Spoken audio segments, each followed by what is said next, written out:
Shalom, Bapak Ibu yang dikasihi oleh Tuhan, jumpa lagi dalam GKM Menyapa pada hari ini. Sebelum kita akan membaca firman Tuhan dan merenungkannya, mari kita berdoa. Bapa, kembali kami datang kepadamu pada saat ini memohon pertolongan-Mu. Di saat kami membaca merenungkan firman-Mu, supaya firman Tuhan ini boleh menjadi berkat bagi kami semuanya. Biarlah Roh Kudus Tuhan menolong kami. Terima kasih ya Tuhan, di dalam nama Tuhan Yesus kami berdoa. Amin.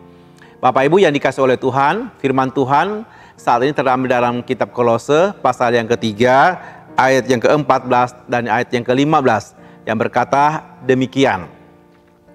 Dan di atas semuanya itu, kenakanlah kasih sebagai pengikat yang mempersatukan dan menyempurnakan.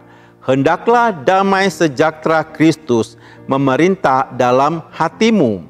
Karena untuk itulah kamu telah dipanggil menjadi satu tubuh dan bersyukurlah. Bapak Ibu yang saya kasih dalam Tuhan, pada suatu hari ada seorang hamba Tuhan yang menceritakan suatu pengalaman yang dia alami. Di mana suatu hari anaknya yang masih balita sedang asyik bermain di pasir di tepi pantai yang ditemani oleh ayahnya. Nah, lalu datanglah seorang penjajah es krim. Sang ayah segera membeli sebuah untuk anaknya. Namun ketika melihat mulut anaknya penuh dengan pasir, ia pun mengurungkan diri untuk memberikan es krim tersebut kepada anaknya. Dan ayah ini berkata kepada anaknya, "Ayo sayang, buang dulu kotoran itu dari mulutmu. Ayah punya sesuatu yang lebih baik untukmu." Saudara dikasihi oleh Tuhan, ini kisah yang dialami oleh Max Lucado. Dia menuliskan dalam sebuah bukunya Just Like Jesus. Ia berkata, "Saya tidak akan memberi es krim kepada anaknya sebelum ia membersihkan mulutnya."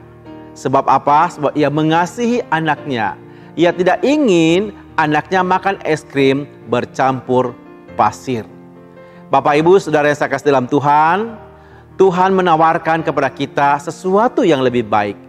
Hidup baru yang dipenuhi oleh kasih, oleh damai, dan berkat daripada Tuhan. Namun sebelum Tuhan memberikan itu, dan sebelum kita menerima berkat tersebut, saudara dan saya perlu membersihkan diri kita terlebih dahulu dari pasir dosa.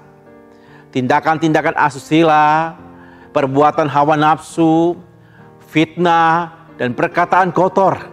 Boleh katakan semua dosa-dosa yang menghambat berkat Tuhan, itu bagaikan pasir yang memenuhi mulut setiap kita. Rasul Paulus menyebutnya sebagai kelakuan manusia lama yang harus ditinggalkan. Setelah itu baru kita dapat mencicipi indahnya hidup dengan kelakuan manusia baru. Sama seperti es krim, tidak enak dimakan bersama dengan pasir. Gaya hidup lama juga tidak bisa campur dengan gaya hidup manusia baru. Yang lama harus ditinggalkan supaya yang baru bisa kita kenakan. Bapak Ibu yang saya kasih dalam Tuhan, lihatlah kembali buah roh orang-orang pilihan Allah yang ditulis oleh Paulus di dalam ayat yang ke-12 sampai dengan ayat yang ke-15. Dikatakan, "Karena itu sebagai orang-orang pilihan Allah yang dikuduskan dan dikasihinya, kenakanlah belas kasihan, kemurahan, kerendahan hati, kelemah lembutan, dan kesabaran." Apakah ada di antara kita yang belum mewujud hal-hal tersebut?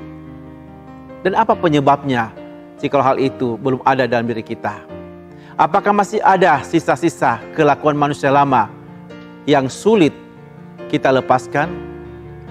Kiranya Tuhan yang akan menolong setiap kita supaya kita betul-betul memberi dampak bagi orang di sekitar kita, sehingga kasih Kristus dan juga secara khususnya damai Kristus di hari Natal ini membawa berkat bagi orang-orang di sekitar kita.